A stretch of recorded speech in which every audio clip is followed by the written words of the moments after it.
Welcome back, everyone, to our second launch of New Glenn. The energy is high as we are prepared to launch a pair of satellites to Mars. And land a rocket for the first time. It is an exciting day for the more than 10,000 employees here at Blue Origin. Ourselves included, I'm Tabitha Lipkin. And my name is Ariane Cornell. And this is NG-2. The human need to explore is deep within all of us. Our ancestors crossed mountain ranges, sailed open oceans to map new lands, and sought out the unknown, while always looking to the stars. We're curious, and now we're at a place where we can pioneer new horizons. Now is the time. Shepard has cleared the tower. Look at our beautiful Earth, you guys. To open the promise of space to all. Guys, we're doing it! And lay the way for generations to come. When our descendants look to the stars, they'll remember this time. When they reflect on where it started, they'll remember this place. And when they honor those first explorers who said, "Let's go," they'll remember these bold steps. We are of Blue Origin. And this is just the beginning.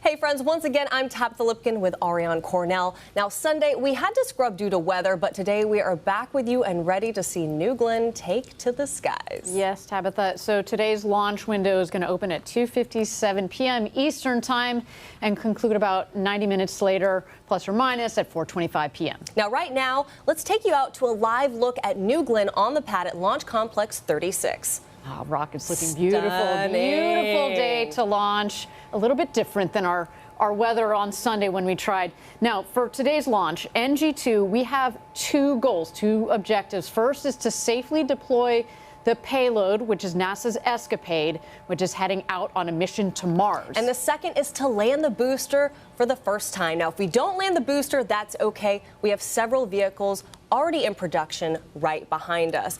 But now we're hearing it's about time for that go, no-go poll. So let's toss it over to the rocket and listen in. OSM. OSM is go. RC. RC is go. ESR. ESR go. AC. AC is go. Recovery. Recovery is go. PLI. PLI is go. BMD.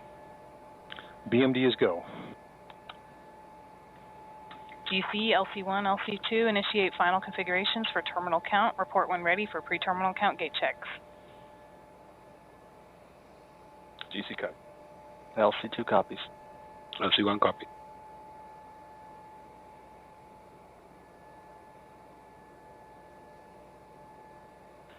LC1 ready.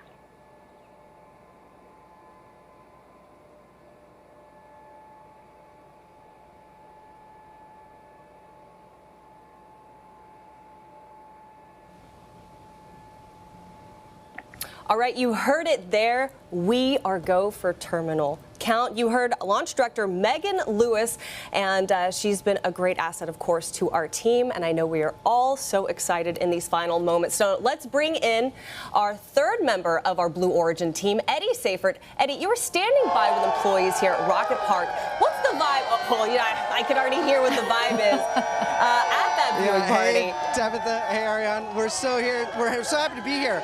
Rocket Park is go. NG-2, NG-2. That's right, NG-2. That's I right. love Let's it. go Blue. Eddie, ESCAPADE. what kind- ESCAPADE. Yes, tell me. What kind of view do you have? Where's the rocket with respect to where you are right now? Rocket is downrange, 9 miles. It's a clear, sunny day in Florida. We've got a great view, and we're very excited to be here. Oh, that is so great, Eddie. It's so great to see so many employees, just some of the 10,000 employees that are here at Blue Origin who worked on this rocket and worked for this moment. Now, Eddie, really quickly, I have to ask you, a big part of what we do here, and I'm sure a lot of the people behind you have worked on our engines. Can you share a little bit more about the engines that are going to be working hard today? Yeah, Tabitha, look, the upper stage, 2B3U's mega Delta V, mega performance. And the aft section, 7B4s, 3.85 million pounds of thrust, but we're going to be louder. You certainly are. And of course, Rocket Park is just one of our many locations. We've also got our crews, our Team Blue, down in Texas at Launch Site 1. We've got people out in Kent, and we've got people in DC, in Denver, in Los Angeles, all across the United States, and it is so great to have everyone together for today. So thank you so much, Eddie. And of course, engines, a big part of what we do here at Blue Origin. Yeah, absolutely. In fact, our Jackie Cortez got the chance to talk to Nick Robertson about how engines are the foundation of our operations at Blue. Nick, thanks for being here today. Tell us some of the big accomplishments and what are you looking forward to in the next year? Yeah, so one of our biggest goals this year was continuing to increase our production rate, both for our B4 engines, 3U engines and 7 engines. So we roughly doubled our production rate from last year. Wow. For B4, something like almost tripled it for B3U. And then going into next year, we're looking to continue to increase that production rate. We have a Blue Moon Mark 1 mission coming up here soon. What are you excited about in terms of what's left to go on the BE7 engine test campaign? And what else excites you about that engine and the next steps for that program? We're continuing to do additional testing on that engine, to continue to do risk reduction testing for the mission coming up here early next year. And so the next steps for that are we've got our first flight engines coming through and being acceptance tested for that first vehicle. We just hit a big milestone with our customer, the United Launch Alliance, and you delivered how many engines to them? So we've delivered 30 engines to ULA, and so that's a really exciting milestone for us. We have test stand 4670 at NASA Marshall Space Flight Center. We also work with NASA Marshall at test stand 116 on the BE7 engine. How does that partnership with NASA help you on the engine side? It's really fantastic to have those test assets and test stands available to us to really just continue to ramp our testing cadence across all the engine programs. We're testing multiple times per day at this point across not just BE7, but also BE4 and BE3U. A lot of test data, that's a lot of learnings that then feeds into being able to increase our production rate, continue to refine our designs and make them better every day. Well, thank you for joining us, Nick. It's so cool to be in the engines prep lab here at Rocket Park, a little known corner of our glorious Florida site. Thank you so much. Thank you, Jackie.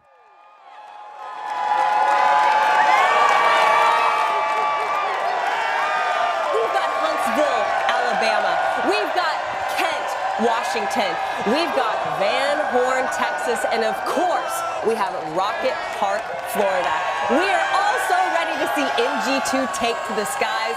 This moment is palpable, isn't it? Oh, absolutely. There's our headquarters, Kent, Washington. They've got the beach balls. It's kind of like they're down here with us in Florida. They are just absolutely jacked for this moment. As we said, we want to take these 2 payloads to space so that they go on their way to Mars. But we want to see today, we've been working on this a long time, the first stage of that rocket come down to land for the first time ever. That's what we're here for. And we're also so excited to see ESCAPADE launch and learn so much more about Mars. But right now, let's actually take a moment to talk about New Glenn's flight profile. So take a look on your screen and follow along with us. First, we have 7 BE4 engines that will lift New Glenn off the pad with 3.8 million pounds of thrust. So then New Glenn will eventually go supersonic and right at about 40,000 feet or 12 kilometers up. New Glenn is going to reach what's called max Q, or maximum dynamic pressure. This is when the stress on the vehicle is at its highest. So if we punch through that, we're feeling pretty good about this launch. At about 3 minutes into flight, the engines are going to turn off, marking the end of the boost phase, and the reusable first stage is going to begin its journey back to Earth. Right, the booster will reorient itself using the reaction control system. There will be a re-entry burn, and then the autonomous system will guide the booster back. And finally, there is going to be a landing burn, landing the booster on the Jacklyn that right now is out at sea about 375 miles offshore.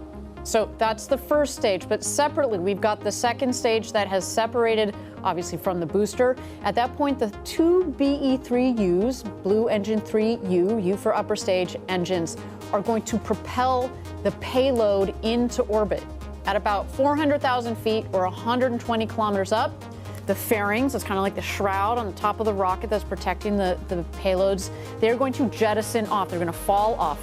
The payload at that point, ESCAPADE, the two twin satellites, are going to deploy at about 33 minutes into flight. So there is kind of a gap between the point where we separate the second stage from the first stage, and after it's had two burns to where we deploy the two satellites. And ESCAPADE is really a pair of satellites, and they're going to technically deploy 30 seconds apart. And then at about 38 minutes into flight, that's when our Viasat tech demonstration will turn on. So there's a lot of great things and a lot of exciting things happening today with NG-2.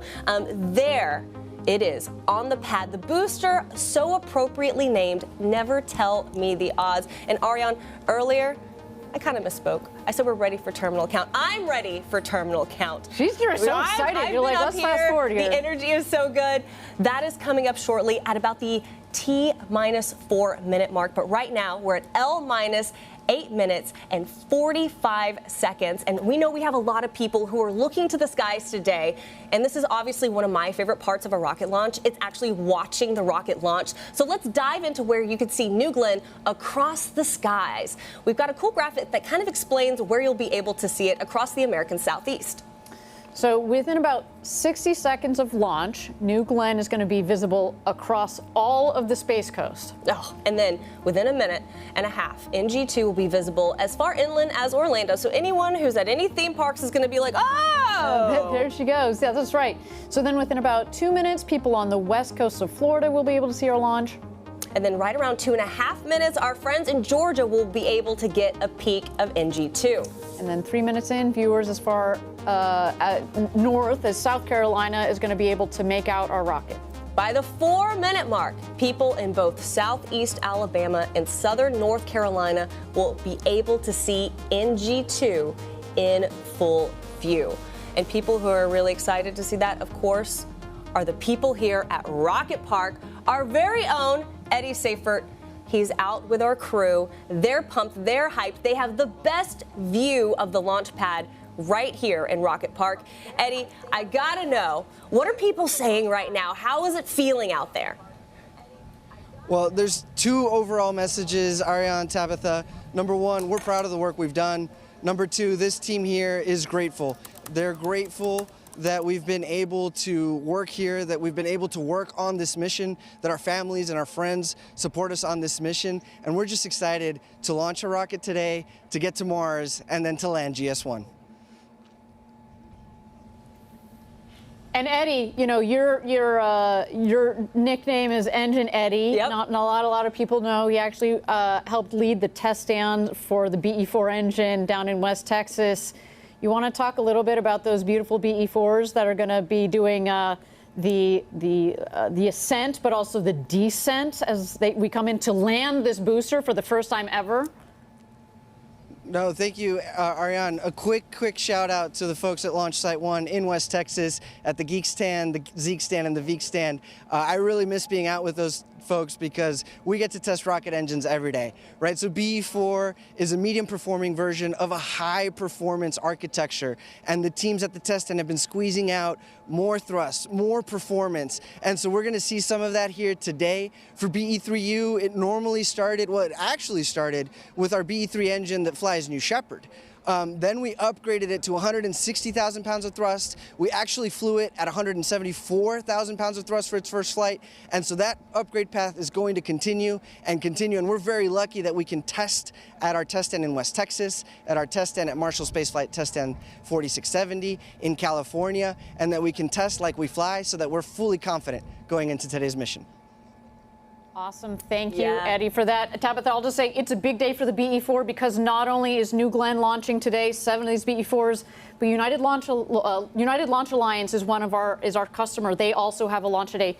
Not today, BE4s are not flying with ULA, but we want to give our customer there a shout out for their launch as well. Well, speaking of customers, let's talk about ESCAPADE for a second. We have just enough time. We're awaiting that final terminal count coming out at T-4. But ESCAPADE is a pair of these twin satellites, and it's doing something really unique, something that it hasn't done. I had the opportunity actually earlier to talk to Dr. Joe Westlake. Earlier in the week, I got to talk to Dr. Nikki Fox, and 2 big things happening that have never happened before. We are launching in a window that you would normally not launch in to make it to Mars. Normally, you have this tight window that you have to launch in, but right now, those satellites are going to go up, and they're essentially going to go into this kind of coast phase until it's time for them to launch. And the second thing, for the first time ever, 2 different satellites are going to be orbiting Mars and learning more about the atmosphere, and that is going to get us into such a special place when it comes to what we understand about the Martian atmosphere, eventually sending, of course, more robots and eventually humans to Mars. So very exciting to have ESCAPADE and NASA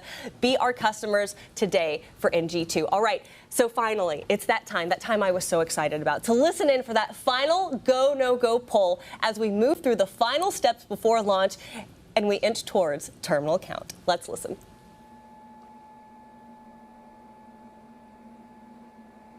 T-minus 359. TCS active. AFSA safety timer started. AFSS safety timer started.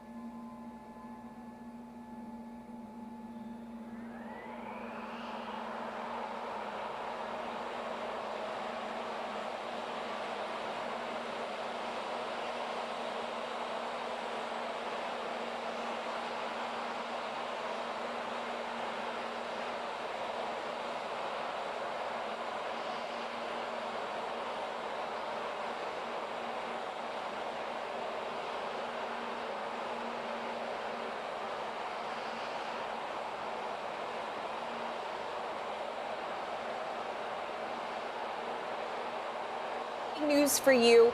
We are in terminal count. They did the final go, no-go poll. New Glenn is ready to launch, and we've transitioned into that terminal count. Now, from here on out, you'll be hearing from our flight ops, Patrick Moore. And from here, the vehicle is also running fully autonomously on software. So our engineers are hands off. They've got their eyes on their screens, but the rocket is in control of itself at the moment.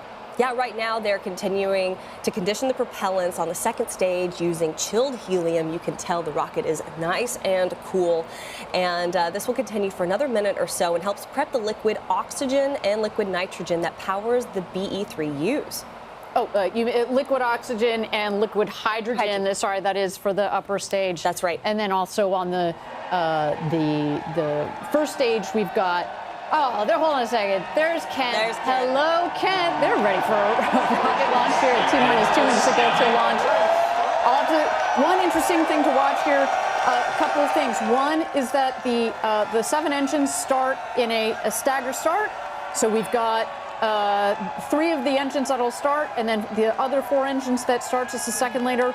We want to make sure that we don't jostle the rocket or jostle the infrastructure too much. The other thing, the thing that you will visibly be able to see that we are go is when we start that big water. You see the big water tower on your left? That's right. We are going to flood the base of the launch pad with the water. It helps dampen the vibrations and the heat because, again, we want to make sure that we protect the launch pad, but also the rocket itself here. And a huge shout out, of course, to Van Horn, to Kent, to Huntsville, Alabama, and our friends here at Rocket Park. We are now, I have gotten the notification, we are on internal power.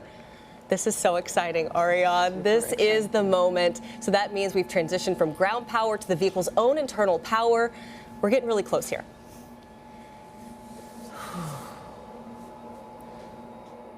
T-minus 1 minute. T-minus 60 seconds. Range green. AFSS flight enabled.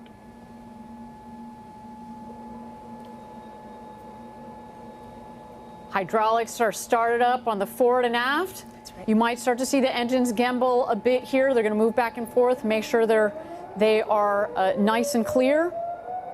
And we're going to wait here for the big water. Let's turn it back over to mission control. Let's light this candle. Go, New Glenn. T-minus 30 Can't wait seconds. to tell me the odds. Can't wait to see this booster back on Earth. GS1 hydraulics internal. GS1 at flight level. GS2 at flight level. Hold.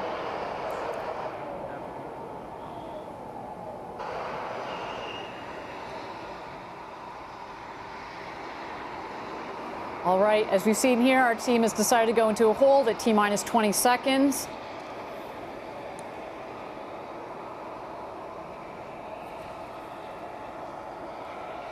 Let's wait to learn just a little bit more here.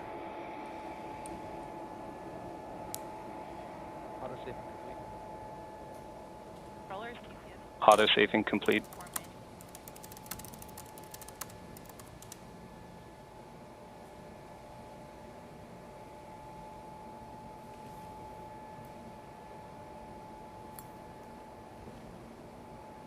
Thank you again, everybody. If you're just joining us, we are awaiting here NG-2, the second mission of New Glenn. We're at T-minus 20 seconds. Our team has decided to enter a hold here. We've said it on other webcasts before. We spend years designing this rocket, months building it, months designing the missions. If we need a couple of minutes to make sure that the rocket is ready, that our team is ready, that everything on the range is ready. That's right. Then we will take that time. At this moment in time, I do have a statement that says that terminal count abort. The team is currently investigating. Right now, you've got to look inside of GS2. You can see our twin satellites. I believe that's ESCAPADE, correct? That is ESCAPADE. They're ready for its launch to space, to Mars. It's going to have to wait just a couple more minutes here, obviously. There you see the base of the rocket, the 7 BE-4 engines.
All right, if you're just joining us, this is NG-2. We are at T-minus 20 seconds. We are currently in a hold because we had a terminal count abort. Our team, like I said, is currently investigating. So while everything is getting sorted out, we're going to toss it back over to NG-2 on the pad and give you more information as it becomes available to us.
Welcome back, everyone. You are currently watching the webcast for NG-2. Right now, our team is investigating, and we are expecting them to reset the clock.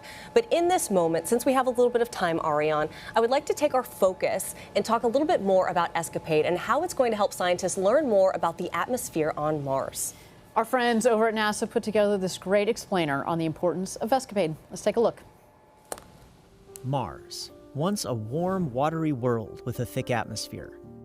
Now, a cold, arid landscape with its atmosphere thinned out. What caused this transformation? And how could this environment affect future Mars explorers? NASA's new ESCAPADE mission aims to find out. The Escape and Plasma Acceleration and Dynamics Explorers mission will help us understand Mars's climate history using 2 spacecraft in orbit for the first time. ESCAPADE gives us what you might call a stereo perspective, 2 different vantage points simultaneously. This will allow us to really make measurements we've never made before. The mission is studying the planet's real-time response to the solar wind, a relentless flow of particles from the sun that have stripped away the Martian atmosphere. ESCAPADE's twin spacecraft fly in 2 different formations to see how Mars responds to the solar wind in both time and space. The first formation allows ESCAPADE to observe rapid changes in the Martian atmosphere caused by sudden variations in the solar wind. When we have 2 spacecraft crossing those regions in quick succession, we can monitor how those regions vary on timescales as short as 2 minutes up to 30 minutes. In the second formation, ESCAPADE will study both the solar wind and the upper atmosphere of Mars simultaneously for the very first time. We'll have 1 spacecraft in the solar wind so we can measure what's coming in, and then 1 spacecraft closer to Mars. This will help us understand the cause and effect of what's happening when space weather comes to Mars. ESCAPADE will also help us prepare to send human explorers to the Red Planet. For example, ESCAPADE will give scientists more details about Mars's upper atmosphere that future astronauts will use to send radio and navigation signals around the planet. ESCAPADE's work could also help keep future Mars explorers safe. The atmospheres can provide a shield that protect humans and other assets on the surface from things like solar radiation or intergalactic radiation. So it's important for us to understand how the atmosphere is changing. NASA's heliophysics fleet is looking at the sun's influence, and with ESCAPADE, we'll now have multi-point measurements at Mars, which will help us have a more comprehensive picture of what's happening throughout the solar system.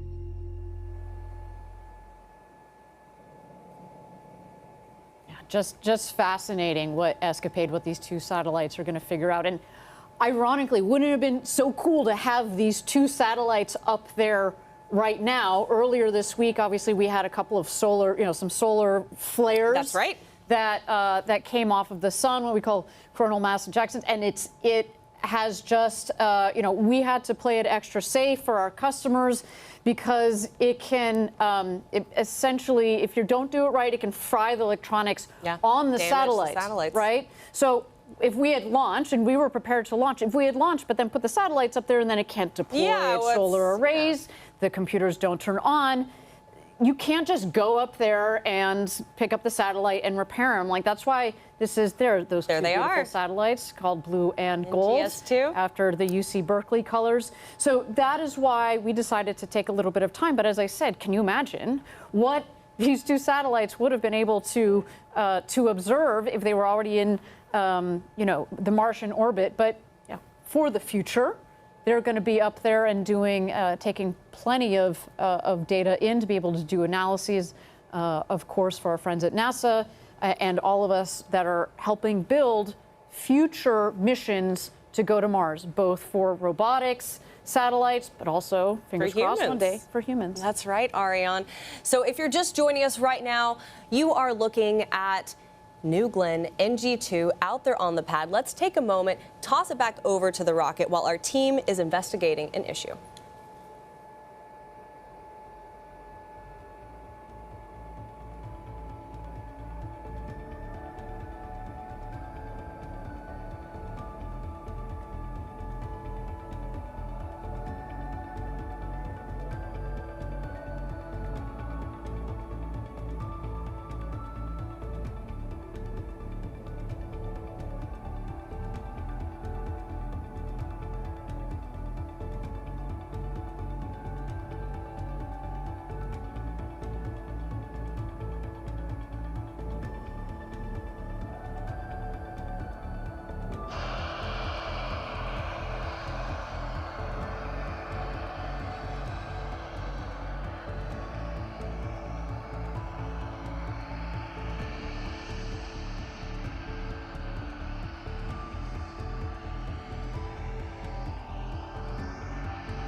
All right, welcome back, everyone. You are looking at NG-2 out there on the pad. You might have noticed we have reset the clock at L-minus 27 minutes and about 15 seconds to go. We are recycling and resetting the clock with a new T0 of 3:45 p.m. Eastern Time. Now, while we have a little bit of time and you see New Glenn out on the pad in all of the New Glenn glory, that rocket is, we have to talk about what is sitting in GS2, and that is ESCAPADE. Now, I actually had the opportunity and the honor to catch up with Dr. Joe Westlake to talk about solar weather effects and how that can affect satellites and what we can expect from the deployment of ESCAPADE. Dr. Joe Westlake, heliophysicist at NASA. We are so honored to have you here with us in the studio. First off, let's talk about heliophysics. Yeah, so really excited to be here, really excited to see the ESCAPADE launch go up, really jazzed. And heliophysics, right? So heliophysics is an interesting word. It's fascinating because, you know, one, it doesn't exist in the dictionary yet, which is really an interesting thing. We hit our slang era in heliophysics. Merriam-Webster actually just picked it up. But heliophysics is like the science of the sun and everything that it touches. So when we think about ESCAPADE, folks would say, well, like, what does heliophysics have to do with some Mars mission? Why do we care about what the sun does to Mars? Well, you know, ESCAPADE is a space weather mission. We're going out to ensure and protect the space weather effects on Mars, on our astronauts, on our spacecraft that are there at Mars. And as we saw over the last couple of days, space weather is kind of a big deal, It certainly is. Can you kind of talk about how space weather affected our launch? Yeah, so hopefully folks over the last couple of days got to see some really pretty, like, light. The Aurora Borealis, as they call it. Just incredible, right? Stunning. You know, we saw across the U.S., even down here at the Florida at the Space Coast. Space Coast, yeah. Right, we saw red aurora sat over top of our rocket. And that's really cool, like, that's a pretty light show. But what that really means is that the magnetosphere is kind of angry, right? It's got a lot of energetic particles that have come in from the sun, right? A coronal mass ejection came in, multiple coronal mass ejections came in from the sun, and they pushed into our magnetosphere, creating, you know, space radiation that can cause issues for our spacecraft, which, of course, you know, in the early days of any mission, they're a little bit fragile, right? It's sort of early days. We want to get the solar arrays deployed. We want to get the mission up and ready to go and safely out to Mars. And those early activities are really critical for us. Certainly. So for people who don't know, tell me a little bit more about the heliophysics tied in to ESCAPADE. Yeah, so, you know, when we go out to Mars, right, we're looking at how space weather, how the solar wind, how these coronal mass ejections and flares impact the Martian atmosphere, how they impact Mars as a system, how they impact and change how, you know, atmospheric escape happens at Mars. Because Mars doesn't have the same atmosphere that we do here on Earth, right? Absolutely, absolutely. And that's always been a big question, right? When I look at the difference between our beautiful planet here on Earth and the water and the oceans and other things, why is Mars so different, right? There's a great question that relates to how Mars's atmosphere has escaped over the years, over the decades, over the millennia. And ESCAPADE's actually going to deliver to us a better understanding of whether the atmospheric escape changes in time or changes in space, right? And so getting that feeling and getting that understanding will let us figure out how Mars has changed over its history and be able to conserve and understand how that applies to us here at Earth. And for the first time, we have a lot of firsts, actually. So we have 2 satellites that are deploying that are going to give us information. And on top of that, this is the first time we are deploying not during the critical Mars window. We're actually going to go into kind of this, like, lollygagging phase just for a little bit until we hit that window. Can you kind of explain that? So isn't that amazing? Like, usually when you think about the planets aligning, right? I mean, the greatest planet alignment was when we sent the Voyagers out in the 70s, right?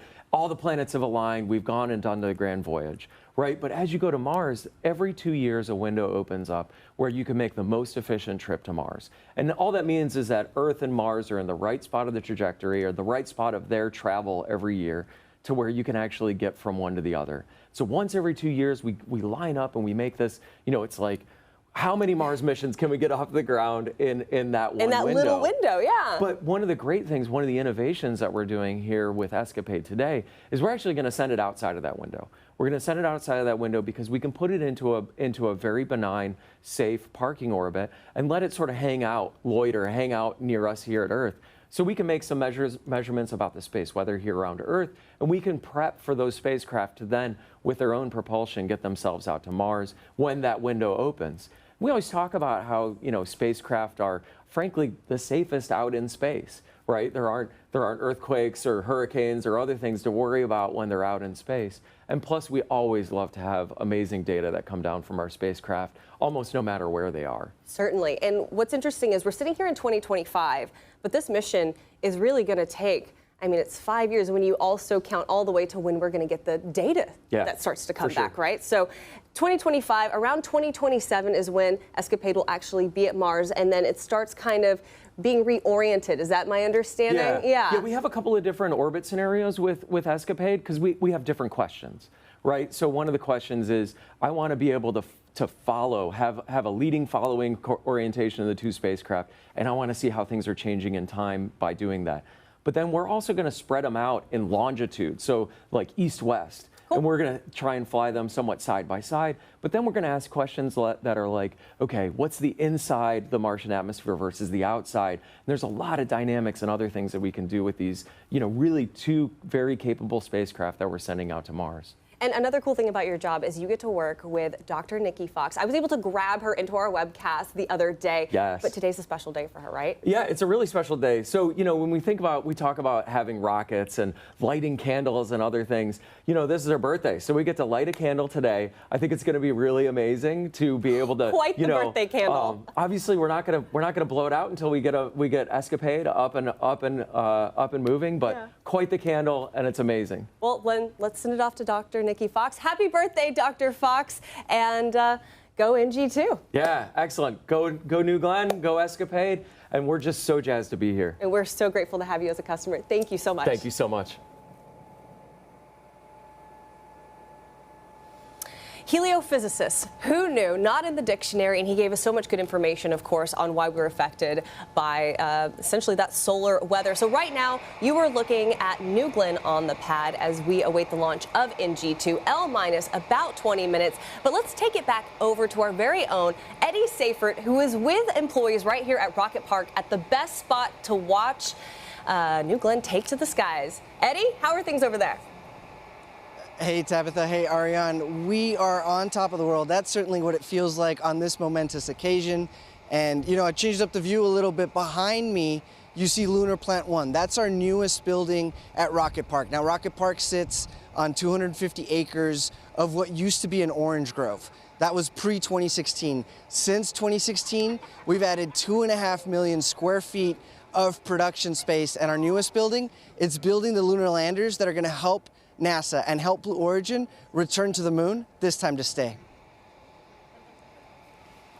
And Eddie, I think we talked about this a little bit on our last webcast. That building behind you is massive. It's hard to tell because you're elevated yourself, but maybe you can talk a little bit to the scale of that building, as well as its location relative to other facilities here at Rocket Park. That's right, Ariane, if you're ever driving on Space Commerce Way, you'll see it. You'll see just how massive it is, right? If I'm standing on top of the world and that building's even taller, it's tall enough to house the 16-meter tall lunar lander, which is twice as big as the Mark 101 Pathfinder that we're going to launch to the moon later this year. When that lunar lander lands on the moon, it will be the largest lunar lander to have ever landed, and we're just going to get bigger from there. So we're very excited about Mark 1 later this year or early next year, and then Mark 2 to return humans to the moon, this time to stay. And you mentioned the co-location. So the fact that we can be co-located with New Glenn means that we can encapsulate that very large lander in the very large New Glenn fairing here on site, and then we can drive it out to our integration facility to essentially place it on top of the New Glenn vehicle, much like we have ESCAPADE today. Eddie, thank you so much. Always so great to talk to Eddie because he can talk at hours and at length about anything to do with engines, with lunar, and of course, he's our hype man out there with everyone here at Rocket Park. Thank you again. If you didn't notice, on his shirt actually are little lunar landers as well. But right now, we're going to toss it over to New Glenn on the pad as we await the launch of NG-2. And in about 30 seconds here, we're going to hear another go pull. So let's go ahead and listen in.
Welcome back, everyone. You are currently watching NG-2. Now, we are awaiting the go poll for terminal count. Right now, we're in a hold and we're getting more information.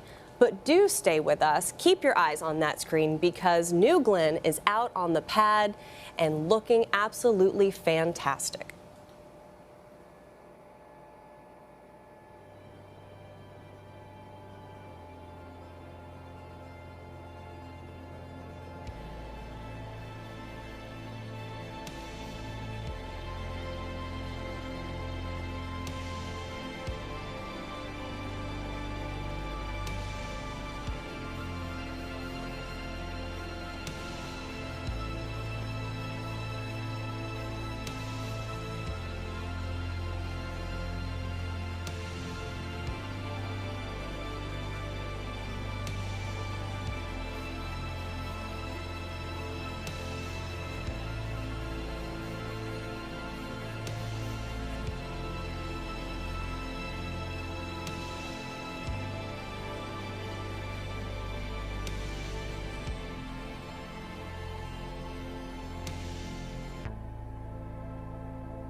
All right, everyone, you have your eyes on New Glenn. This is NG-2. We're at L minus 18 minutes and about 40 seconds. Now, coming up at the 17-minute mark, we will have that poll for terminal count. But Ariane, right now, I want to talk about how incredible this rocket is, how unique this rocket is. Can you kind of walk through for our viewers what makes this vehicle so unique? Sure. So it's a two-stage vehicle. If you were able to tune in on Sunday, you saw a little bit of this explanation. But basically, when you talk about a two-stage vehicle, all that means, for those of you that are not rocket nerds like us, is that we're just stacking a rocket on top of a rocket. GS1, Glenn Stage 1, is the one on the bottom.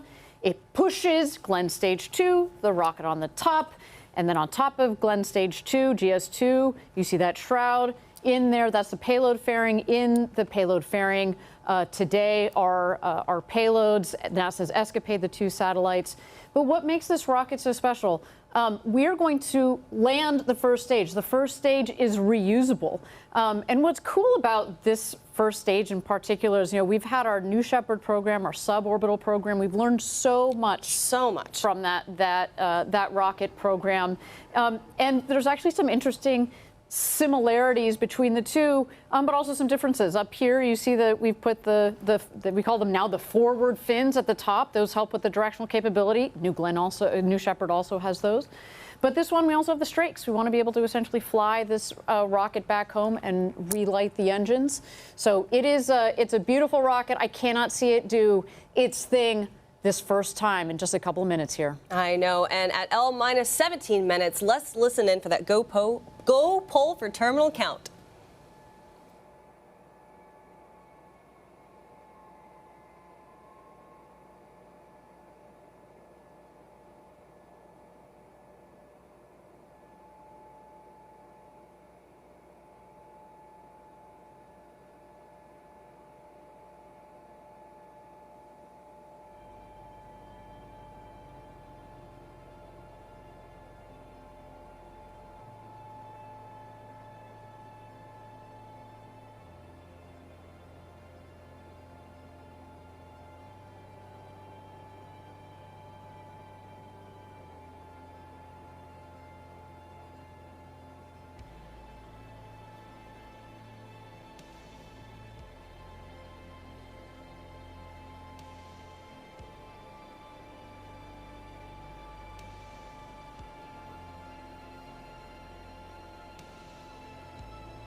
All right, guys, we have New Glenn on the pad, and the reason I have my computer in front of me is so I can tell you these great things. So we are go for terminal count. At L-15 minutes and 30 seconds, you are watching NG-2, New Glenn on the pad, the booster so appropriately named. Never tell me the odds, Ariane, and a great day to fly. A beautiful day to fly. Looks a lot better than it did on Sunday. We were just constantly fighting the Florida weather down here.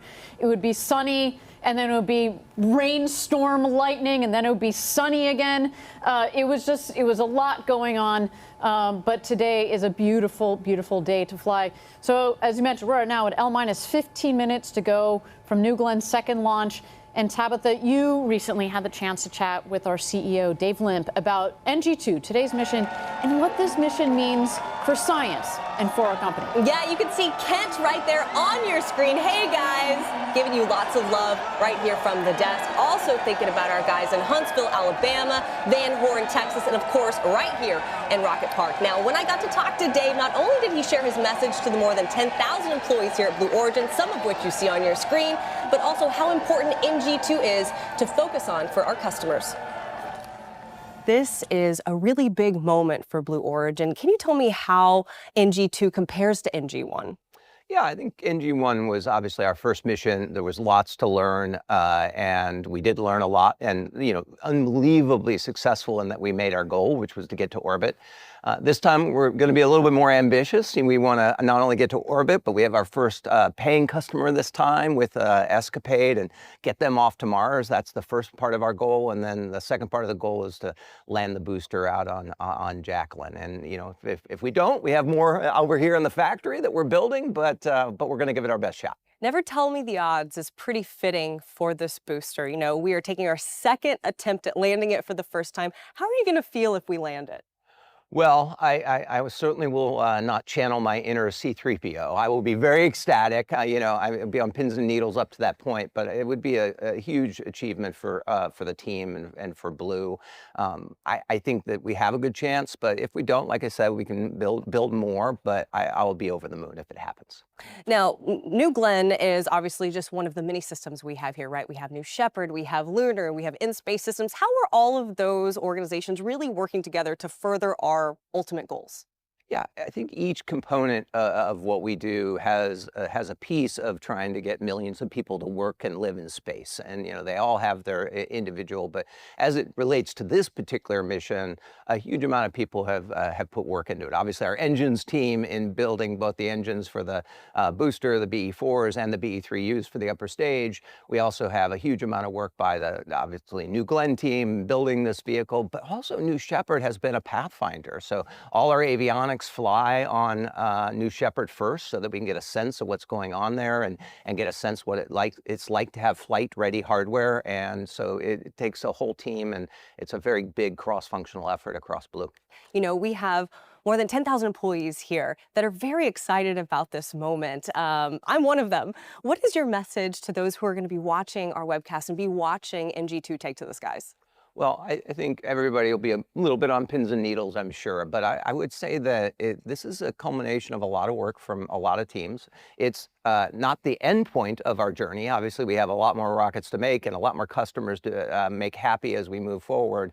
But to the extent we're successful here, I hope everybody at Team Blue takes a pause, smiles a bit, celebrates, because it'll be a great achievement for us. And we'll take that deep breath, we'll sort of embrace the moment and then move on, because we have a lot of customers waiting for us to succeed. And there's nothing that makes you happier in business and in your life when you see the smile on customers' faces.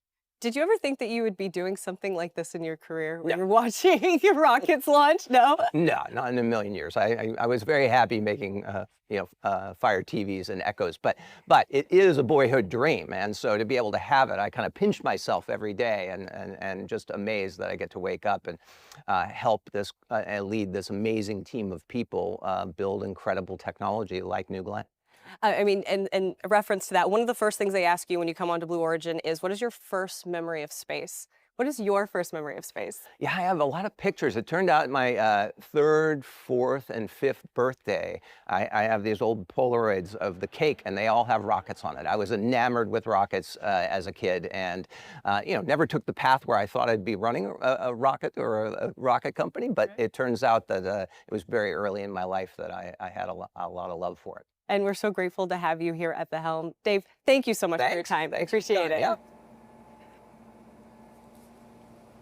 Obviously, so great to get to talk to Dave, especially when we're kind of on the edge of this historic moment. But like he said, no matter what happens today, we have lots of hardware behind us already in the works.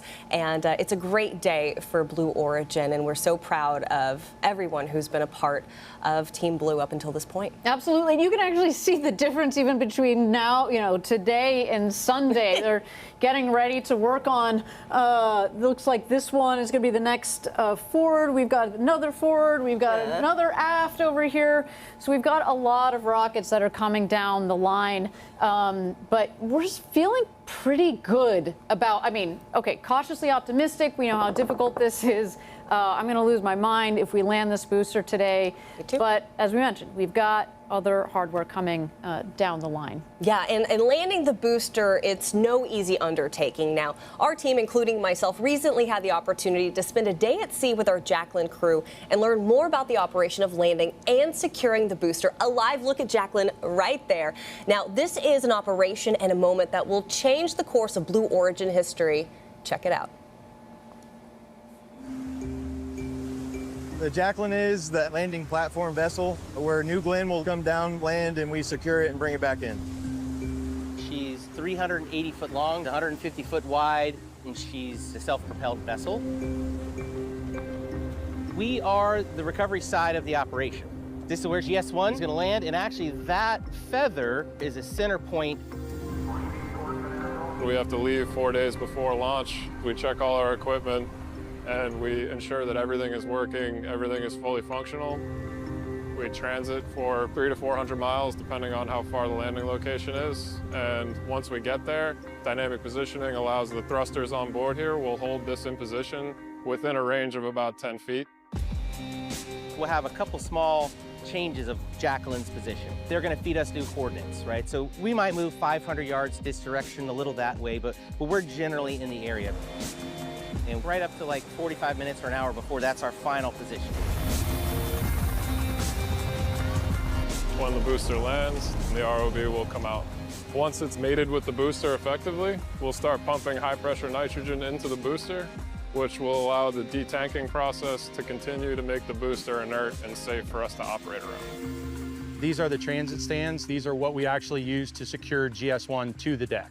Each one of these units is individually controlled. We'll have 6 different operators operating them out under the vehicle, and then we're able to lock out the stands, which basically rigidizes GS1 to the LPV deck and allows us to bring it home.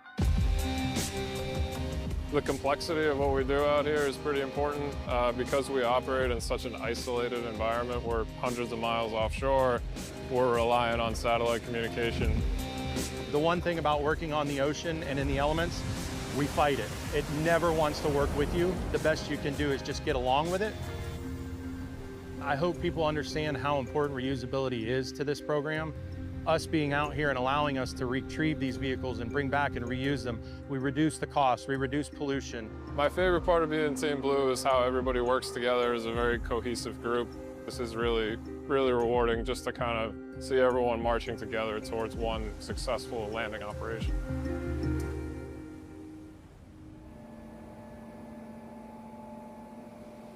And you've got a live look right there of Jacklyn in all her glory. And Ariane, I have to tell you, what was so great about going out with that team is, of course, they go out for days, sometimes weeks, sometimes a multitude of weeks at a time, and they're eating, sleeping, playing cards together, but also they're going through the operations. And for someone who doesn't know, can you explain, Ariane, why it's so difficult to bring a first stage back to Earth?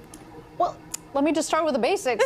You have a 200-foot tall tower that has just been 120 kilometers up, and we're trying to hit a 150-foot by about 400-foot boat out there, and then the landing pad, as you see, is even smaller than that. Fun fact, the landing pad that you see there, the circle, is the same diameter as the landing pad for New Shepard. So to give you a sense, that's hard. So you've got this huge 200-foot tall tower that's coming in.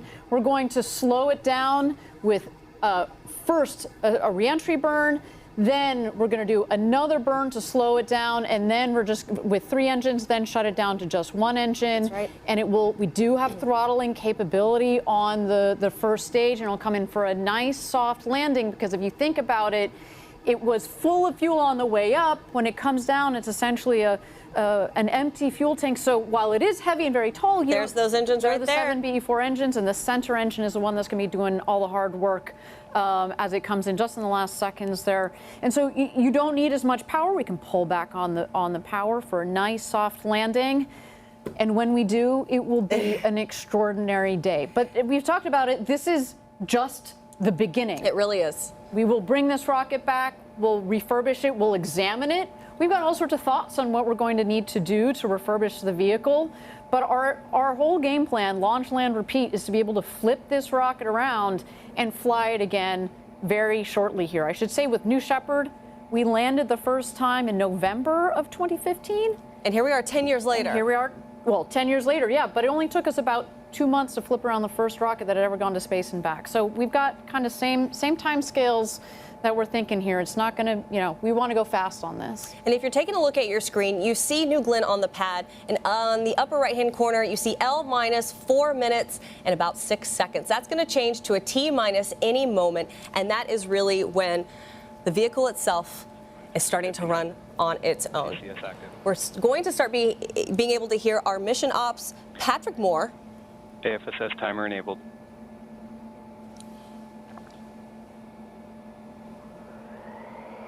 Terminal count system is active. From here on out, the vehicle is running fully autonomously on software. Disengaged.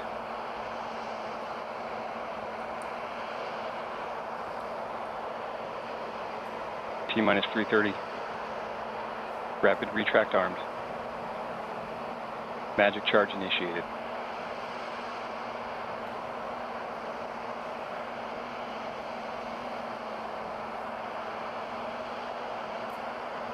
How exciting here. We're ticking down. In 3 minutes, we're going to launch this vehicle to space. We're going to put 2 satellites on their way to Mars, and we're going to try to land that booster for the first time. So exciting, and a big props to our launch control team that has managed to do a recycle on this vehicle. We want to fly today, Tabitha. Oh, there are the cheers. Yes, the energy is palpable. Our launch director, Megan Lewis, she's in the control room now. I know this is an exciting moment from her. There we have employees from Magic all charge across complete. the United States. This is Huntsville, Alabama. Big shout out to our T-minus teams 2:30. there. And of course, GS1 pre-press HQ, start. Ken Washington, we Ken see you. Washington. All right, rocket going through its last GS2 motions tilt here, pre-press start.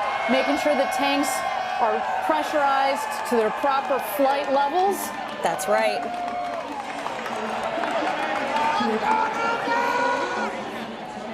A warm day in Florida, but that rocket is super cold Nice with and its cool. chilled-in T-minus 2 propellants. T-minus 2 Yeah, minutes to assess go. capacity LNG on the first stage, liquid hydrogen and liquid oxygen on the second stage. New Glenn looking beautiful. And there you go. Beachgoers with a great view. What makes this place so special down here on the Space Coast?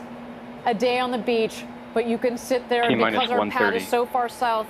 A spectacular Power view internal. for everybody here in Cocoa Beach. Now we've transitioned from ground power to the vehicle's own internal power. I mean, we are getting close. Ari, hold my hand. I'm getting really excited.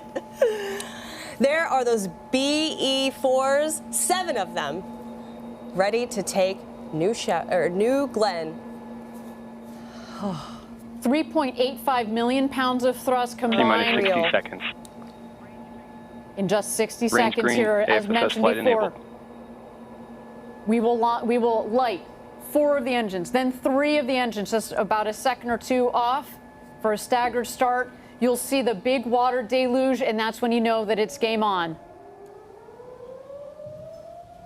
I love hearing all those sounds. You hear the power up. You certainly do. And with that, you'll see that water any second now.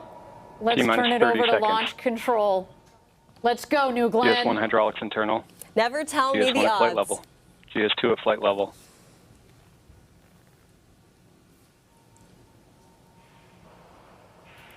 Autopilot enabled.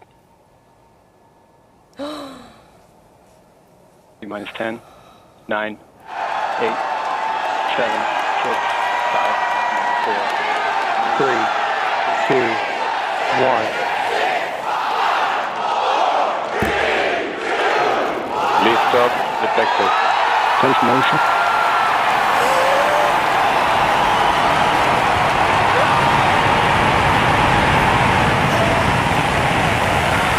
New Glenn has cleared the towers.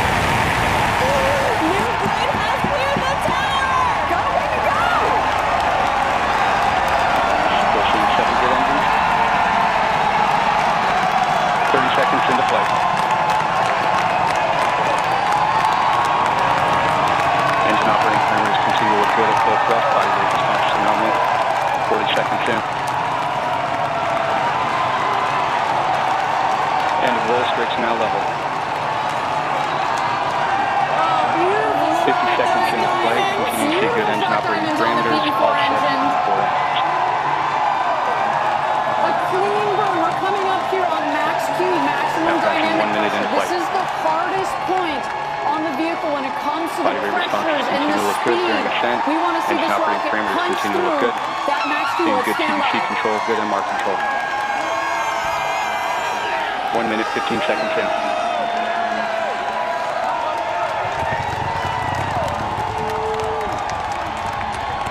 Now passing Mach 1, New Glenn is now supersonic. Supersonic! And we can hear the 1 minute, 30 roar here on the seconds. rocket ball. Engine operating parameters continue to look good at full thrust. Max Q, maximum dynamic pressure.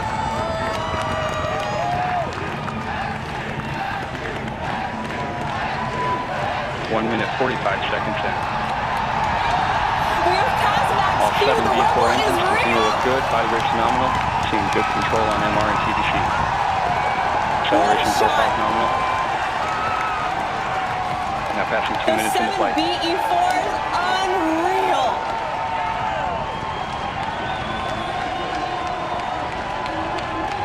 One minute remaining in boost phase.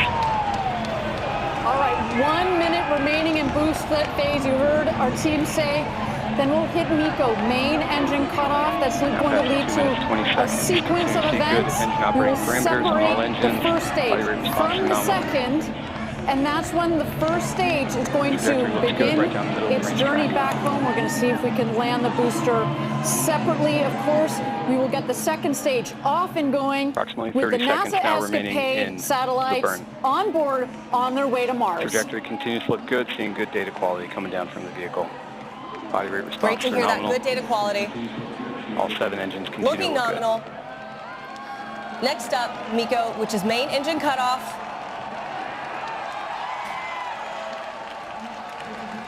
The cheers are real. You can hear them all the way in here. And we have MECO. And we have MECO. And we have good stage set. We have good stage separation. And we have ignition on stage 2. Both engine parameters look good. Ignition. Oh, you see the 2 rockets there. Body rate stamping out nicely.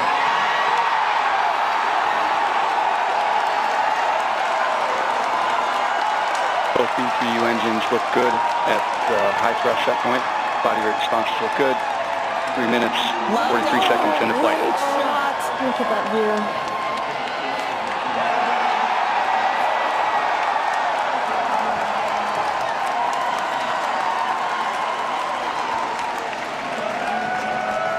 We have good indication of payload fairing jettison. Both B3U engines continue to look good. Body rate response is nominal. Seeing good data coming down from both stages. Great data. We're 4 minutes into NG-2.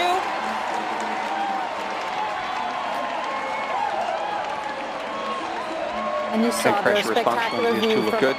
Down from our GS2. Continue to look good. This is a 9.5 minute burn for GS2. 4 minutes, 25 seconds into flight.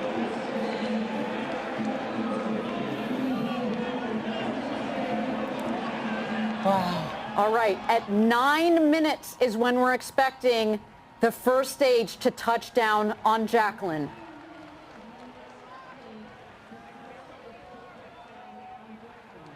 Approximately 2 minutes remaining in the GS1 coast.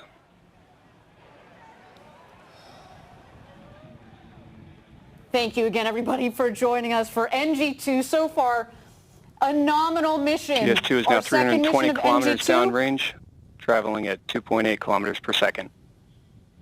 Trajectory continues to look good on both stages. Clean separation, clean fairing right down the middle of the range jettison. track. Engine operating parameters on GS2 look good. Sounds like our GS2 is having a beautiful ride. The NASA ESCAPADE satellites are exposed to space right now.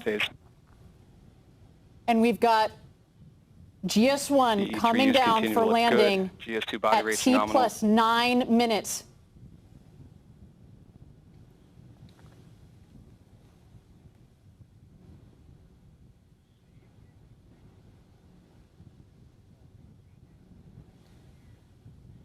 One minute remaining in the GS1 coast. Continue to see good data coming down from both GS1 and GS2. Body rates on both stages look good. The B3U engines look good. Everything looking good, looking nominal. Seeing good TVC And and Ari, MR on this control moment on coming up GS2. is an important one. Trajectory It is. continues to look good. We're going to relight the BE4 engines for the re-entry Body rate's burn. knowing out on GS1. The exo turn is complete. There you go. It's about 300,000 feet, less than 100 6 minutes, kilometers 30 up there, seconds into coming flight. in for a landing on the Jacklyn, 375 miles offshore, waiting for the first time to land And Blue standing by for Origin's GS1 New Glenn ignition booster shortly. on the Jacklyn.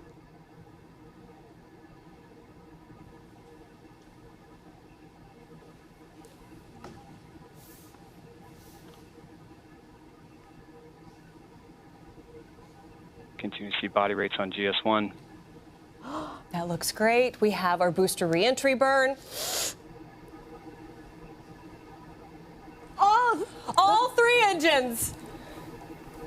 No matter what happens next, we have had a good day. This is further than we made it on NG-1. That's right. see indication of engine ignition on GS1. Continue to see good data from GS1. About a minute and a GS2 half engine parameters look good. is when we would see. Confirm engine cutoff. Never on tell me GS1. the odds. Return to Earth. You 7 see it in minutes, kind of 40 seconds horizontal into flight. position. We've got the strakes on the base of the booster, which give it lift. So we can basically fly this booster. Of course, we're using the forward fins as well, plus some of our reaction control system to, as well as the gimbling GS1 on the now beating passes forward 30% max engines Q. to turn 8 minutes the rocket into flight. accordingly. On here, it starts to tilt GS1 down. now halfway 1 in its minute to planned go. burn. GS1 systems, Less than GS2 systems 40,000 continue to look feet. good.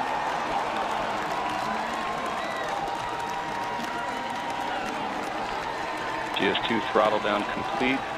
Responses look good.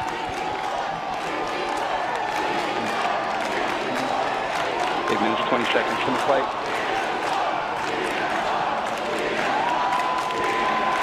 Standing by for landing burn ignition. And we have landing burn ignition. See 3 good engines. We've got our booster landing burn. Engine control looks good. Of course, those clouds are there. 8 minutes, 43 seconds in flight. Legs deployed. Now down to Great landing shot burn. from our booster. Standing by for touchdown. Landing gear deployed.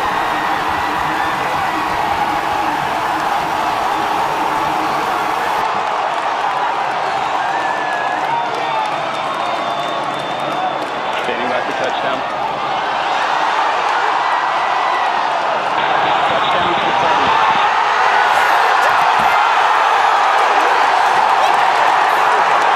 GS2 continuing through its turn. System looks good. Level up for the time.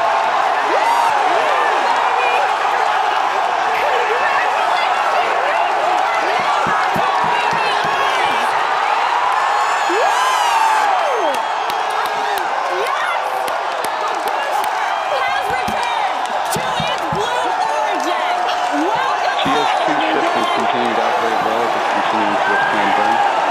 Operating at the low thrust set point, body rate looks good, and good MR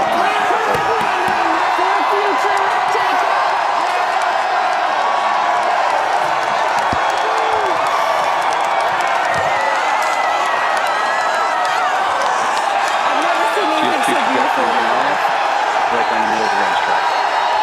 10 minutes, 15 seconds.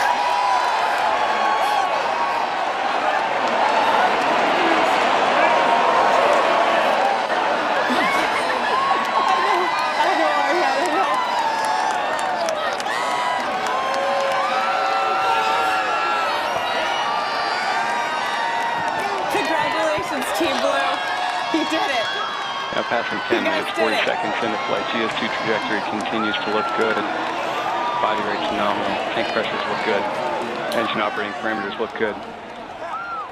GS2 is now 1,600 kilometers downrange, traveling at 5.9 kilometers per second. On the right-hand side, GS2. On the left-hand side, you have our booster, our Less new than Glenn 2 minutes booster. now remaining to Never Pico. tell me the odds, right there on the Jacklyn in the middle of that feather. Absolutely incredible. Congratulations, guys. A landed orbital rocket. What an incredible What a day. for Blue Origin, for the space industry. GS2 systems continue to look good through its burn.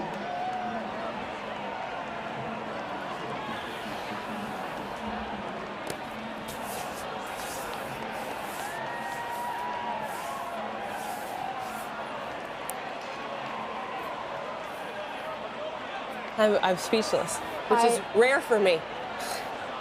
Approximately 1 minute remaining in the burn. GS2 continues. Of course, on a nominal path. On a nominal path.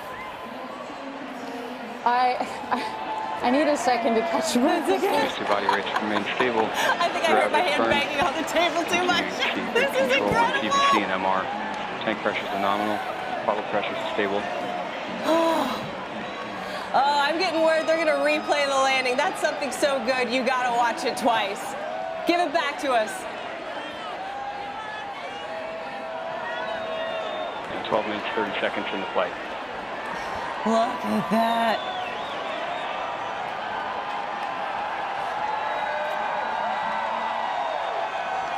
Beautiful. Standing by for Chico 1 shortly. Landing Perfect. of the first stage of New Glenn with the one central BE4. Let's wait here for our second stage. It's going to cut off its engine. It's done its first burn. And we have Seco GS2 engine cutoff. Seco 1. Yeah. Seco 1 is confirmed. GS2 right down the track. Damping out nice. Currently in the coast phase. We have one for two so far on our two objectives for our second mission of New Glenn. We have landed the booster for the first time ever. And next up, in about 20 minutes here, we are going to separate the blue and gold satellites of NASA's ESCAPADE mission. Of course, the most important thing of any launch is making sure you get your payloads where they need to go. And there's our team in Kent. Hey guys, that's right. Oh, I see the celebration. Huntsville, thank you. Thank you for those beautiful engines. GS2 systems are operating nominally as the vehicle is in its first We coast. love you too, Huntsville.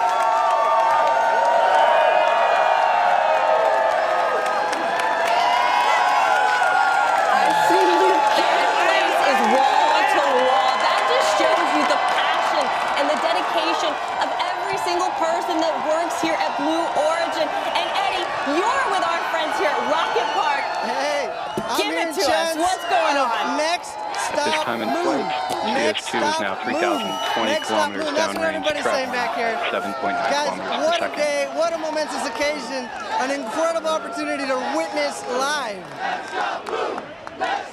Eddie, I'm going to be honest with you. It's so loud around you. They're chanting so loud, and rightfully so. I'm having a hard time hearing you. But you got to tell me, what is this moment like for you, Eddie? You've been here a long time. You've seen the New Shepard booster land for the first time, and now you're watching New Glenn. 10 minutes remaining in the coast. Yeah, this one was way better. Just incredible to watch. We're just here, launch, land, repeat. It starts today. Launch, land, repeat. I love it, Eddie. And I believe we also have some video, of course, of the celebrations happening all throughout Rocket Park, in every corner of what is going on in this building. Here's a moment. And of course, that's mission control, launch control. Where is it? You know you're going to see it when they do it. There it is. Oh, in the middle there, you see Jeff Bezos, Jordan Charles, the head of our New Glenn program, Dave Limp. Celebrations all around. And there you have it. Let's show it to you one more time. 15 minutes Our New Glenn booster out on the Jacklyn. From GS2 oh, I can't wait till she comes home. I have never seen anything more beautiful. Not since the first landing of New Shepard in November of 2015. My goodness, we are almost 10 years almost later. Exactly 10 years apart to land our booster. Just incredible. And now we're watching here. We've got a map here on the left. That's our stage one that, of course, made this beautiful landing on the Jacklyn, 375 miles off the coast. And what you're seeing there in the center of your screen, GS2 with NASA's ESCAPADE satellites on board. We're waiting. We have about another 16, 17 minutes until we deploy the two satellites. That's right. First the blue, then 30 seconds later, the gold to give them some space. And then about 5 minutes after that, we also have what we call a hosted payload on board, a Viasat radio tech demonstrator on board that we will also power on. But right now, All 3 payloads are exposed to space and are on a beautiful flight, a completely nominal flight. That's right. So far Now passing on its 17 way minutes, 15 to seconds into flight. space GS2 and waiting is for deployment continuing through here. its coast. And at this point, 17 minutes GS2 is into at flight, its, landing the booster, of 0% course, was a settling thrust. historic moment for us here at Blue Settling set Origin. point. But the show isn't over. to see good data Still coming down tracking, from of course, GS2 during the deployment coast. of ESCAPADE. And good here's some of the control, all milestones we systems want you to be aware are of operating nominally. over the next 20-ish minutes. All right, at the T+25 minute, the second stage engine will ignite. At T26:44, we're going to have SECO-2, which is that second stage engine cutoff. And then, of course, at the T+33 minute mark, and that's when we finally get to see ESCAPADE deploy. They're going to deploy and separate at about 30 seconds apart. First blue separation and then gold separation. And finally, as you mentioned, Ariane, we will have at about T+38 minutes that Viasat Tech demonstration will turn on. But we have got one accomplishment under our belt, and as we await the second one with our mission today, I got the chance to actually catch up with Dr. Shannon Curry. Now, she's a project scientist on ESCAPADE, and she explains how long it took to get to this point with ESCAPADE and what this moment means for their missions. Approximately 6.5 minutes remaining in the coast. These 2 body rates have remained stable throughout the coast and continue to see good data coming down from the vehicle. Trajectory is nominal.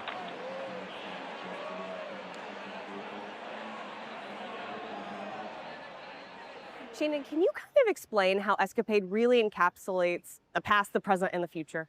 Yes, especially working with Blue Origin, what ESCAPADE can do is tell us about what happened at Mars billions of years ago. It used to be habitable with oceans and lakes of water, but then something happened to its atmosphere. All of that water evaporated and dried up, and now we have this desert that it is today.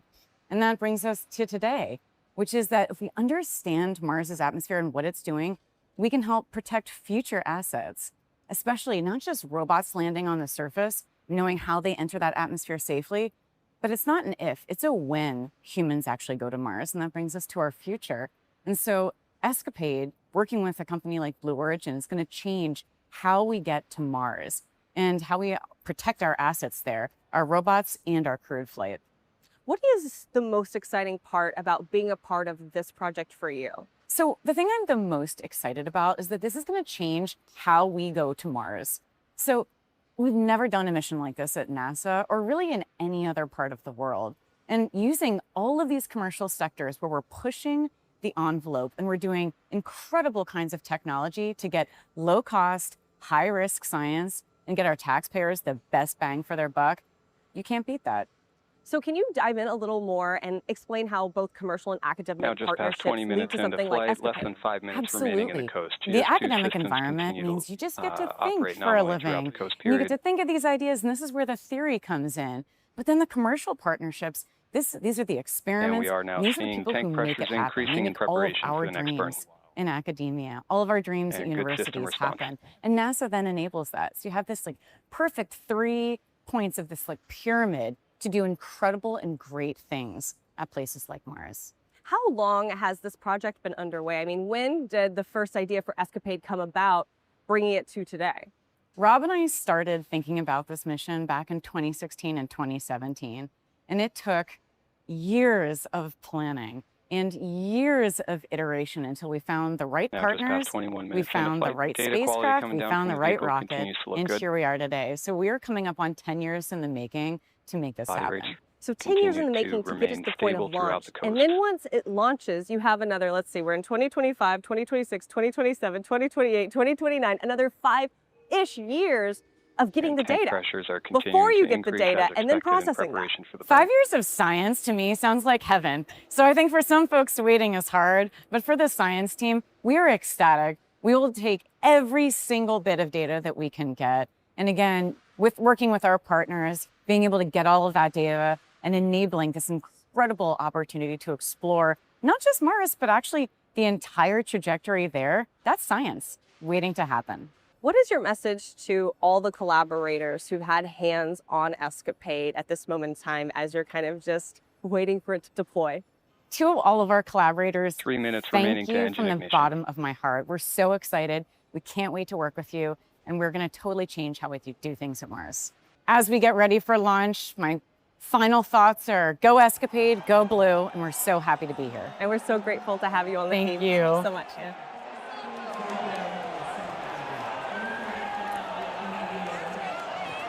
Of course, so great to be able to hear from Dr. Shannon Curry. The booster there, though, on the pad. It is a moment we are still kind of taking in and processing. Ariane, you and I. Buzzing. Speechless, excited. Speechless. I am trembling. My jaw is still on the desk here.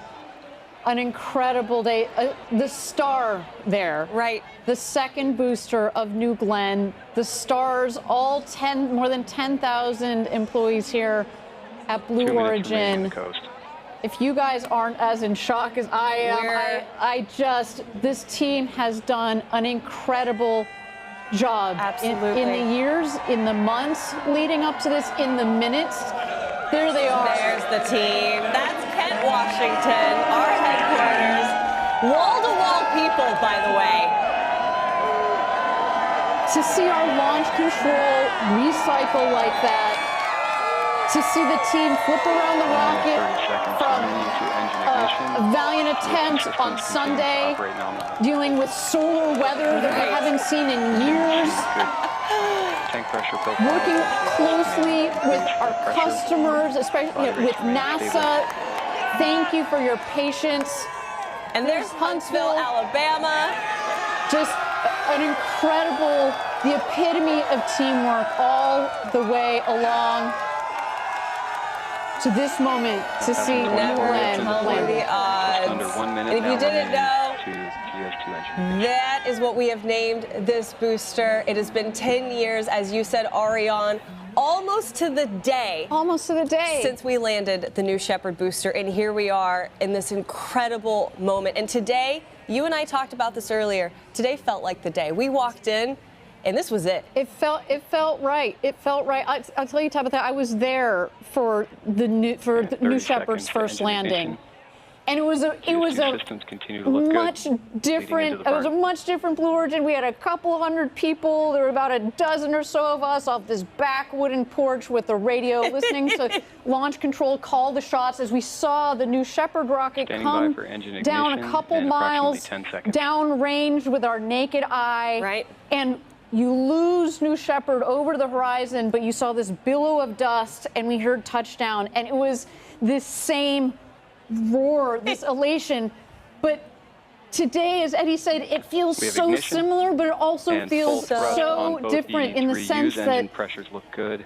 Getting this rocket to space and to be able to reuse this booster is opening a new chapter for Blue Origin. It's opening a new chapter for the space industry. It's opening a new chapter for space as whole, as not just domestically but internationally, to have more rockets that can be reusable, to have competition on the market, to bring down the cost of accessing space so that our customers, whether it's NASA, whether it's our friends at Amazon Kuiper that have signed up, whether it's Viasat, we want to be able to share this with the world. And as our founder, Jeff Bezos, has said, you know, there's so many organizations that want to go up and access space and use those assets. And he, as an investor, he's seen so many companies that have come to him and said, well, that's nice, but all of these organizations die on the vine unless you can reduce the cost of accessing space. And by having another reusable orbital rocket to be able to do that is huge. I cannot wait to see what this rocket looks like when we bring her back into port in just a couple of days. Bring her back to our integration facility and get a look at this beautiful rocket. What a day. And as we take a look at GS2, right now we are approaching SECO 2, which is second engine cutoff.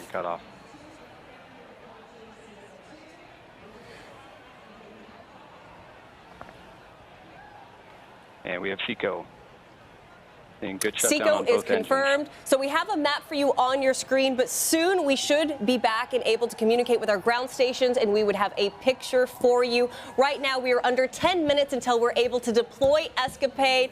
And if we do that, I mean, what a birthday gift to now Dr. entering Nikki into Fox. its Yes. final And coast two prior for to spacecraft two. separation. So far, I'm so glad we had a shot of our Huntsville, Alabama team. They have built beautiful engines, the 7 BE4 engines that performed so wonderfully on the first stage. And now, as we have heard, the 2 BE3U engines up in space had 2 clean burns, giving the ESCAPADE satellites a wonderful ride to where they need to go, setting them up on their trajectory to make it to Mars. And you know what? While we wait for this epic moment coming up with ESCAPADE, let's send it back over to Eddie Seifert with our crew here at Rocket Park. Eddie, I know the celebrations have already started, but of course, the show isn't over. We are awaiting the deployment of ESCAPADE. How are you feeling? How are they feeling? All operating nominally. Is everyone I know pretty excited about making mission number 1 check and mission number 2 coming up? Tabitha, Ariane, I don't know where to start. First off, it was pandemonium here and just a feeling of utmost pride and gratitude that we got to witness that. I had to step back because the party's ongoing. I can see it with my eyes. It's just years of hard work. You know, there was chants while we were doing the last session, and it was next stop moon. This is the beginning. Today is day 1. You know, at Blue Origin we say gradatum ferociter. This was a ferocious step. Yeah, that's to put it lightly, a ferocious step. I think I was screaming and banging on the desk. Ariane, you were almost in tears. I know this moment for all of us, and we are here on TV just representing, as you said, the more than 10,000 employees. We get to peek into Huntsville and to Kent and into Van Horn, but everywhere across this country, I think people are celebrating knowing that we've really made this big step that you've mentioned toward making space more accessible. And I know there's future generations watching right now. I know there's people from all around the world, as far as Brazil, watching right now. And those individuals have to know that we are setting up the future. That's the only way I know how to put it. We are setting up the future, and today was a monumental step for that. Well, you see future generations. I actually got a photo from my husband who has my babies propped up and watching this. And I'll tell you, my 3-year-old, she just thinks that our rocket launches and lands. Oh yeah, that's all she's ever known. That's all she has ever known. So to be able to show her this live, now passing 30 minutes into I'm flight. super proud of being part of this team. I always have, and today is an extraordinary highlight. Eddie, you've been here along with me for 11 years. How do you feel? Well, no, congratulations. I mean, as you were talking about earlier, how we were sitting in the back porch of Mission Control in West Texas 10 years ago, almost to the day, and how far you've come. You know, your girls are looking at you. That's your rocket that landed today. That's all our rockets, but a special congratulations to you. That's our rocket, that's right. No, there's so many reflections that, go ahead. Oh, I was just going to say, you're right. You know, it's our rocket. It's such something that just brings our team together. I know we can't turn the camera around. I can't imagine why. But how are those celebrations still looking? How many people would you imagine are up there with you? Well, we were 500 plus strong, more or less, throughout the whole party, and the energy never abated through the first go-no-go poll for terminal count, up to the first 20-second countdown, and in the recycle, the spirits were high. Eddie, the spirits are high, and they're going to continue. I can't wait to talk to you after this webcast, give you a high five, but you're looking at a live look. This is ESCAPADE in space, the twin spacecrafts that will be heading to Mars in 2027. For the first time ever, 2 spacecrafts at the same time are going to be studying the red planet. And also, for the first time ever, we're able to send this in kind of this in-between period. We didn't have to hit that exact Mars window because they're going to make their way to Mars on the right trajectory industry, and this is something completely unique for NASA and for us here at Blue Origin. Again, there's a live look at the Jacklyn, the booster, so aptly named. Never tell me the odds. Sitting so perfectly on that feather, unlike anything we've ever seen. And in the next minute here, you are going to see those payloads deploy. What a moment. Hopefully we'll get that live shot again. We had what's called an ESPA ring that's on top of the payload adapter, and they are on the payload ring, the ESPA ring laterally. So first the blue satellite's going to deploy. 30 seconds later, the gold will deploy, and then we also have the Viasat tech demonstrator at 38 minutes into launch that will also turn on.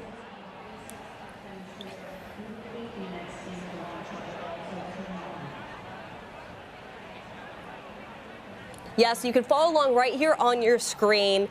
The telemetry there at the bottom. In the next 40 seconds, that is the moment where mission objective number 2 will hopefully be coming to fruition. Coming up on 33 minutes into flight. We're standing by for spacecraft 1 SEP shortly. Vehicle body rates are remaining stable, leading into the separation event.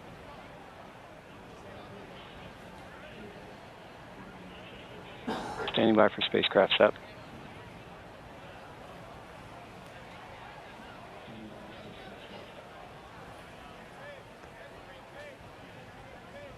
And we have good indication of ESCAPADE Blue spacecraft separation. We do have payload separation confirmed. Go Blue. Second payload coming up, as we mentioned. Just about a couple of seconds more here. Standing by for spacecraft 2 SEP. Oh, beautiful live shot from over 700 miles gold in space. Confirmed. And gold has separated. Congratulations, ESCAPADE.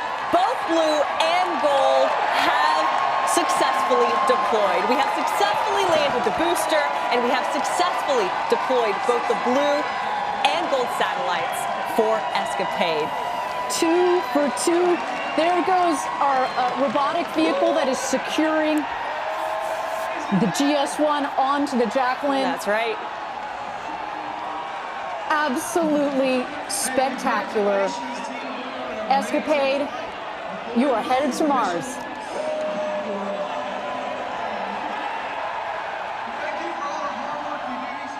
And so there you go, our automated robotic vehicle. To be very clear, we didn't clarify this earlier. There are no people on the Jacklyn right now. It's just that robotic vehicle that is going around the rocket, making sure that we definitely We're safing the vehicle. We're safing the vehicle and making sure that those landing legs are pegged down. The seas are nice and calm today. It was a rough ride the last couple of days out there. But of course, we want to make sure that our 200-foot tall rocket out there on the Jacklyn is nice and stable. And shortly after, we will of course have the Harvey Stone, which is the boat that has our team out there. They will approach the Jacklyn, and we will put our team up there as well as soon as the rocket is stable, we want to make sure, of course, that it's essentially neutralized. Make sure the propellants are nice and stable, if not completely purged from the system, as well as have a stable rocket out there. Safety is number one. But Tabitha, we are 2 for 2 on today's mission. NG-2, a historic day for New Glenn and Blue Origin. I keep telling you, I'm speechless, and I really am. It has been such an epic day. In about, goodness, couple of minutes here, also that Viasat demonstrator will turn on. That's an exciting thing. That's a payload kind of hitching a ride with our friends at NASA. And it's just been so great to work with so many customers and to also show the world that, hey, we're here. We're in the game. We have a reusable booster, and this is just the beginning. No, and we said it on the last webcast. We've got NASA ESCAPADE, but of course there are other organizations UC Berkeley, Right. Advanced Space, Rocket Labs. That Rocket Labs that have been part of that mission. But we've also got Viasat being one of the foremost satellite operators in the world. And these organizations took a chance on us. They did. We get it. It was a new rocket. It had not flown when we signed with them. This means a lot to us that you have Now, put your 37 technology, minutes into flight. your babies Just in our under hands on 2 top of minutes this now rocket. remaining to You CSP trusted turn our on. team. You trusted our method. We got you there, and we cannot wait to take our other GS2 is signed continuing customers through as its well as our planned other post-separation future to-be sequence. signed All customers. systems We are continue open to for look good. business, baby. On New Glenn, a new day, a new chapter has just opened for, as we said, Blue Origin, but also the space industry. Would you Let's say go. a new era? Would you It's say a new era. It's a new era. This is it. It's a new era. And as we said, at the T plus about 38-minute mark, which is happening here in the next 20-ish seconds, that's when the Viasat demonstrator should be turning on. But not to worry, if we don't get an immediate signal, that is totally okay, because that just means it's not connecting to the ground system. They wait about another hour and then they try again. So 1 minute some remaining to exciting CSP turn on. stuff. And then just to know that we were a part of a payload going to Mars that we're going to be getting data from that is going to tell us so much more about the Red Planet. For us to send future humans to the Red Planet, how epic is that? Today was the first day in at least a 5-year mission. Yeah, no, we're going to be soaking this in for another 5 years. The power of this mission. We're gonna feel it. It's not just something that's up and 30 back. seconds to CSP I turn mean, on. it is something that's up and back. I take that back. Look at that rocket. That rocket is up and back. But the other objective, of course, are payloads with NASA ESCAPADE. We'll be working hard for us and working hard for NASA. Yeah, and right now, there you have it. There is New Glenn out on the Jacklyn, right in the middle of the feather. Our ROV is currently helping save the vehicle. And I mentioned with you, I got to go out on the Jacklyn and they explain the operations. This is just step 1. Then they're going to be able to go and secure all of those landing legs. And then once everything CSP is good to power go, enabled.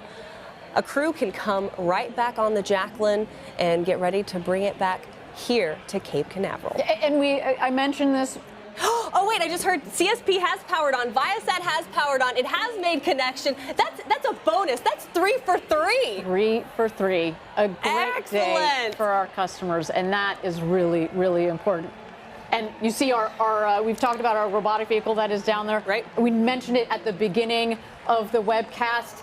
That landing pad is the same, has the same diameter, the landing zone, as New Shepard. I know, New Shepard, and it's only 150 feet wide. So it's about 400 feet long, Jacklyn is, and 150 feet wide. I want you to imagine landing a skyscraper on something that is that size. Incredible. Oh, and then there you have it. There is, of course, we're continuing to monitor GS2, but now we know ESCAPADE is deployed, Viasat is working. So with that, it has been an incredible, fantastic. I don't know if there's enough words for me to say about what this day means for everyone here at Blue, for the space industry, for New Glenn, and for ESCAPADE. Just wow. Yeah. I mean, let's take a moment to reflect on the key moments of today's mission. Yeah. We not only met our mission objectives today, we exceeded them. That's right. Some of those, just to call them out. We had a clean liftoff. The 7 BE-4 engines, they burn that beautiful blue LNG. I wish we could say that we planned it like that, but no, we use the LNG because it's beautiful. It works really well on these We are seeing BE-4s. good launch vehicle data through Stage the CSP separation. system. The two stages separated. We then had the second stage that made a nice clean burn to get our payloads into orbit. We safely delivered the payloads. And then, of course, we had the first booster landing ever of New Glenn. Oh, what happened? Did something happen today? Yeah, we had there's that thing something? that happened. New Glenn came back for the first time ever. These are just incredible feats of engineering. It is very hard to do.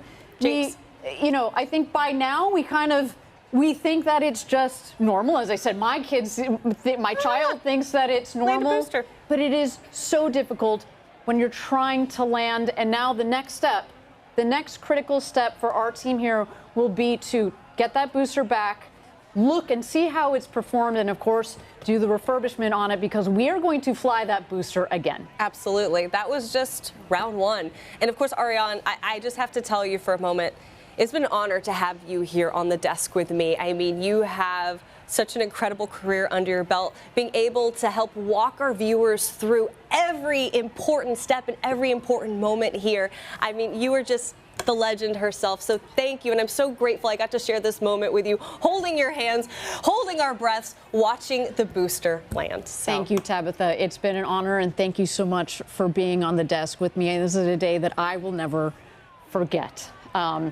It's being able to be part of this flight today. It's been something so central to the work of us here at Blue Origin. Right.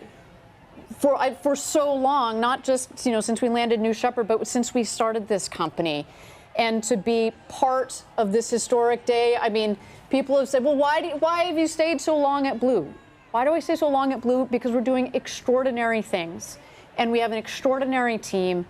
It's an honor to be part of this squad. And it's been an honor for me to be able to represent more than 10,000 of you here on the desk, being able to speak for Team Blue. But if you were inspired, listen, I love a shameless plug, so come here. If you were inspired and energized by what you saw today, because as we said, this is just the beginning, we do really cool stuff here. I mean, look, you can host a webcast, you can launch a rocket, you can build engines. If you want to learn more, go to blueorigin.com/careers, because we would love to have you help us build the road to space. And as you just saw, we're pretty good at it. We're going to Mars today. We're going to Moon. The Moon is a team. We're also going our own payloads to Mars.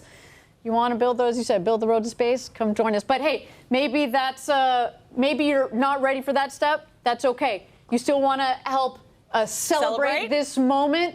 You can get some great launch gear in our Blue Origin shop. Pick up the look at that sweet mission patch to capture today's momentous event. Join us. Visit online, shop.blueorigin.com. Yeah, real quick, we have to plug this patch. A couple of things to notice. New Glenn's second stage mission, ascending to Mars with ESCAPADE. Top right, you'll see the nod to NASA's ESCAPADE spacecraft that are orbiting Mars. There's also the New Glenn booster in the landing configuration. You know you want the patch because this is the one that we landed the booster on. And the colors, they represent that red-orange hues of the Martian soil, and the New Glenn's BE-4 engines firing so beautifully and brightly, showing those mock diamonds in that thrust plume that you see. So thank you. Thank you all for all of our viewers who tuned in to watch this historic launch. You too were part of today's history.